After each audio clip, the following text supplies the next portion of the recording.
নমস্কার, আমার আপনজনেরা রুদ্রবার্তায় আপনাদের সকলকে স্বাগত জানাই। আমি রুদ্রপ্রসাদ ব্যানার্জি। গণতন্ত্র পশ্চিমবঙ্গে যে নেই এটা বারংবার প্রমাণিত হয়।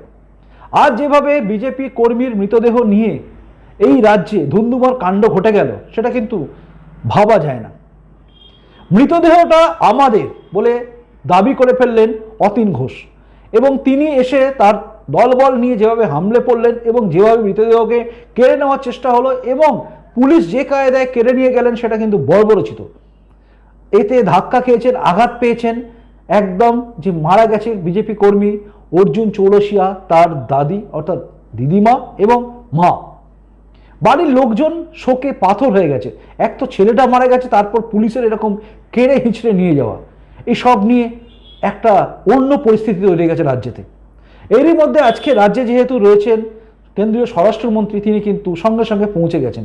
বিজেপির কর্মীরা এই প্রথম দেখলো কেন্দ্রীয় স্বরাষ্ট্রমন্ত্রী এসে পৌঁছলেন সেই বাড়িতে, যে বাড়িতে সদ্য মারা গেছেন একজন, অর্থাৎ তাকে ঝুলিয়ে দেওয়া হয়েছে গলায় দড়ি দিয়ে।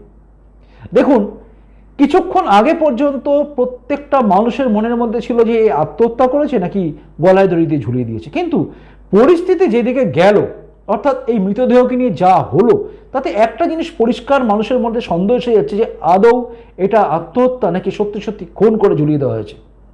কারণ অতীন ঘোষের যে বক্তব্য, তারপরে কুণাল ঘোষের যে বক্তব্য, দুটোর মধ্যে ফার ডিফারেন্স আছে। ওই প্রসঙ্গে যাওয়ার আগে আমি আপনাদের বলি, আজকে কেন্দ্রীয় স্বরাষ্ট্রমন্ত্রী অমিত শাহ তিনি কিন্তু গেলেন এবং যাওয়ার পরে যেটা আমি বারংবার বলেছিলাম যে এই রাজ্যে অমিত শাহের উপস্থিতিতে বিজেপি কর্মী খুন মানেই একদম সরাসরি অমিত শাহকে চ্যালেঞ্জ করা, যেটা অভিষেক ব্যানার্জির মুখের কথা ভাষা শুনেছেন আপনারা নিশ্চয়ই, যে উখার না হয় উখার লো, এই কথা টাইপের হয়ে গেছে। তো সেখানে আজকে কেন্দ্রীয় স্বরাষ্ট্রমন্ত্রী অমিত শাহ অর্জুন চৌরাসিয়ার বাড়িতে গেলেন এবং সেখানে গিয়ে তিনি কি বললেন প্রেসের সামনে, এটা আপনারা শুনুন, পরে আমি আসছি। आज भारतीय जनता पार्टी के जिले के उपाध्यक्ष के युवा मोर्चे के उपाध्यक्ष अर्जुन चौरसिया का राजनीतिक रूप से हत्या कर दिया गया है। उनके परिवार का ये फरियाद है कि उनकी जघन्य हत्या हुई है। कल ही तृणमूल सरकार के 1 साल हुआ है, उसके दूसरे ही दिन बंगाल में राजनीतिक हिंसा, राजनीतिक हत्या का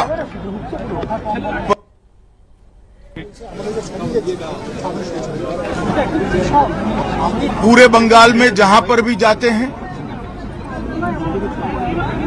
राजनीतिक हिंसा, प्रतिशोध में हत्याएं और विरोधी राजनीतिक दलों के कार्यकर्ताओं को चुन चुन कर निशाना बनाने का अनेक उदाहरण हमारे सामने आए हैं। भारतीय जनता पार्टी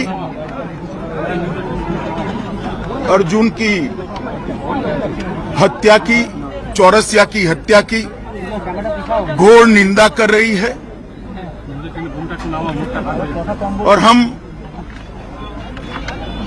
भारतीय जनता पार्टी के सभी लोग न्याय की अदालत के सामने जाकर जिन्होंने भी चौरसिया का हत्या किया है उनको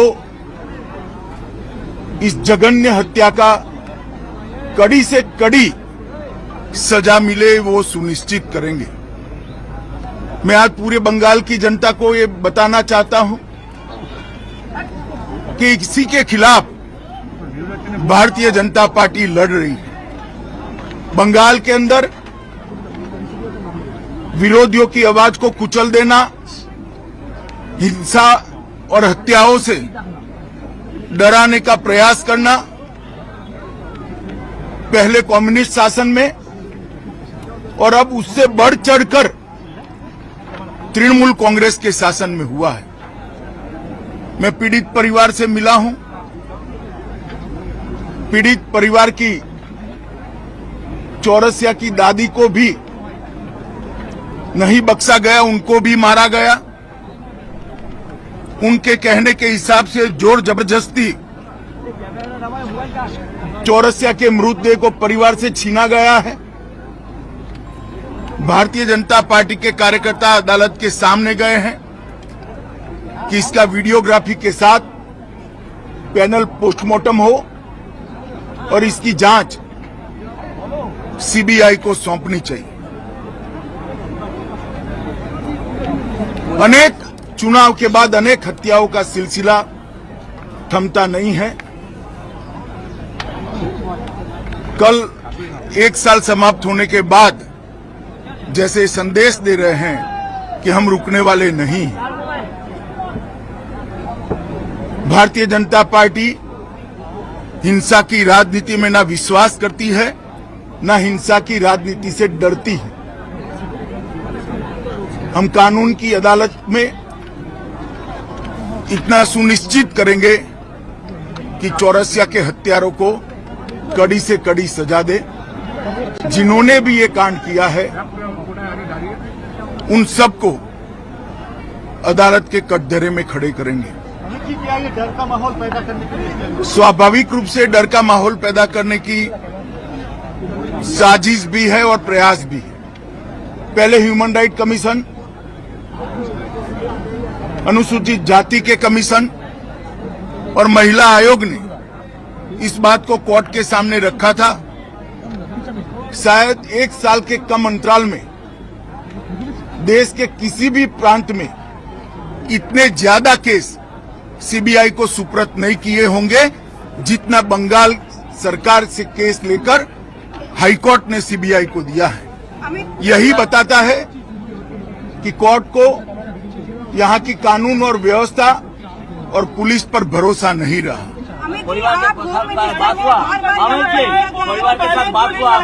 परिवार के साथ मेरी डिटेल बात हुई है। स्वाभाविक रूप से परिवार काफी आहत है, बेटा जाने से भी आहत है और उसके बाद प्रशासन ने उनसे जो व्यवहार किया है, जो अत्याचार किया है, परिवार के लोगों को मारा है। जिन्होंने हत्या की उसको पकड़ना तो दूर रहा, परिवार के लोगों को मारने का काम किया है, उससे बहुत आहत है। भारतीय जनता पार्टी चट्टान की तरह ये परिवार के साथ खड़ी है। मुख्यमंत्री के साथ बात लॉ एंड ऑर्डर को लेकर हमेशा सवाल उठता रहा है। आप होम मिनिस्टर को लगता है प्रेसिडेंट रूल जारी करनी चाहिए क्योंकि नहीं, भारत सरकार का गृह मंत्रालय भी इस घटना का गंभीरता से संज्ञान लेता है और आज ही गृह मंत्रालय ने वेस्ट बंगाल सरकार से रिपोर्ट तलब की है। धन्यवाद। Thank you sir. শুনলেন তিনি কিন্তু পরিষ্কার বললেন যে দুটো জিনিস তিনি বললেন। এক তো বললেন এখানে যেরকমভাবে হয়েছে, অর্থাৎ যেভাবে তার অর্থাৎ অর্জুন চৌরাশিয়ার দিদিমার উপরে আঘাত এসছে এবং যেভাবে তাদের বাড়িতে টেনে হিঁচড়ে বডি নিয়ে গেছে সেটা নিয়ে তিনি বললেন তিনি যে এই মৃতদেহ অর্থাৎ মৃত্যুর সিবিআই তদন্ত হওয়া দরকার আছে। তারপর একটা কথা তিনি বললেন যে কেন্দ্রীয় স্বরাষ্ট্রমন্ত্রী অর্থাৎ তিনি বললেন যে আমি রাজ্যের কাছে তলব করা হয়েছে এর রিপোর্ট, অর্থাৎ কেন্দ্রীয় স্বরাষ্ট্র দপ্তর রাজ্যের কাছে রিপোর্ট তলব করেছে এই খুন সংক্রান্ত বা আত্মহত্যা বা যাই বলুন এই দুর্ঘটনা বা এই মৃতদেহ ঝুলিয়ে দেওয়ার ঘটনা তদন্ত।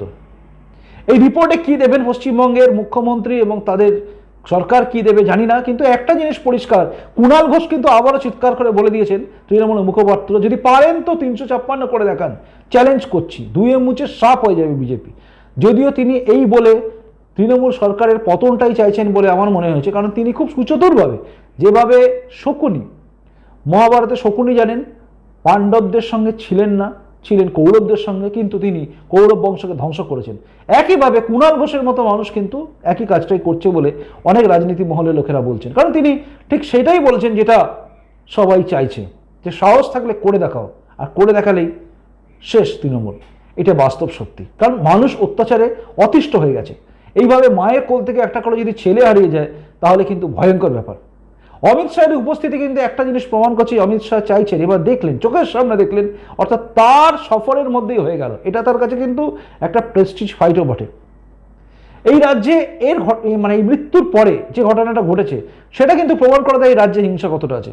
দেখুন, মৃত্যুটা এখন তদন্ত চলছে, হয় সুইসাইড করেছে কি খুন করে ঝুলিয়ে দেওয়া আছে সেদিন পরে হবে, কারণ আমরা কেউই বলতে পারি না আগে থেকে। সিবিআই তদন্ত হলে হয়তো আসল কথা বেরিয়ে আসবে। কিন্তু একটা কথা পরিষ্কার, যেভাবে হামলে পড়লো তৃণমূলের লোকেরা, যেভাবে আক্রমণ নেমে এলো, একজন মহিলার মাথায় বাঁশ দিয়ে মারলো, সেক্ষেত্রে দাঁড়িয়ে কাউকে মেরে ঝুলিয়ে দেওয়া, পুলিশের সামনে যদি এরা করতে পারে, তাহলে পুলিশের আড়ালে এরা মেরে ঝুলিয়ে দেয়নি তার গ্যারান্টি কে নেবে? অর্থাৎ যে ছেলেটি বাঁশ দিয়ে একজন মহিলার মাথা ফাটাতে পারে, সেই ছেলেটি যে মেরে ঝুলিয়ে দেয়নি, এর গ্যারান্টি কে দেবে? এই টাইপের লোকেরা যদি প্রকাশ্যে কাউকে মারতে পারে, বাঁশ দিয়ে মহিলাদের মারতে পারে, তারা যে রাতের অন্ধকারে তুলে নিয়ে গিয়ে অর্জুন চৌরাশির মতো কাউকে গলায় দড়িয়ে দিয়ে বা গলায় গামছা দিয়ে ঝুলিয়ে দেবে না, তার গ্যারান্টি কে দেবে? এসব প্রশ্ন কিন্তু ঘুরে ফিরে আসছে, এবং এই প্রশ্নগুলো কিন্তু আগামী দিনে তৃণমূল কংগ্রেসকে দিতে হবে। কারণ তৃণমূল কংগ্রেসের এই সরকার যেভাবে চলছে, যেভাবে চালাচ্ছে, যেভাবে অতীন ঘোষ আজকে নেমেছিল রাস্তায়, সবই বলে দিচ্ছে তৃণমূল কংগ্রেস অ্যাকচুয়ালি কি চায়। ভেবে নিয়েছে যা ইচ্ছে তাই করব, এখানে কেউ কিছু করার নেই, কারণ পুলিশ তো আমার সাথে আছে। কিন্তু পুলিশেরও কন্ট্রোল নেওয়ার জায়গায় 355 আছে, অর্থাৎ আর্টিকেল 355, 355 যদি জারি করা হয় তাহলে কি হয় দেখার ব্যাপার আছে। কারণ আমরা সবাই জানি তখন পারবে কেন্দ্র অনেক কিছু করতে, আর 356 আগে 355 ধারা প্রয়োগ করতেই হবে। রাজ্য আস্তে আস্তে কি সেদিকে এগোচ্ছে? আপনি জানান কমেন্টস করে, আপনার কি মনে হচ্ছে? আপনার কি মনে হয় অমিত শাহের উচিত কোনো পদক্ষেপ নেওয়া, নাকি আপনার মনে হচ্ছে এই সামান্য মুখের কথা বলে সব থেমে যাবে, নাকি আদৌ কিছু হবে? জানি না, আমার মনে হয়েছে এটা কঠোর পদক্ষেপের জায়গায় যাচ্ছে। কারণ যা সার্বিক পরিস্থিতি এবং যেভাবে প্রকাশ্যে চ্যালেঞ্জ করা চলছে, অর্থাৎ আমি একদম ঠাড়ে ঠাড়ে বুঝিয়ে দিচ্ছি যে যা খুশি করে নাও।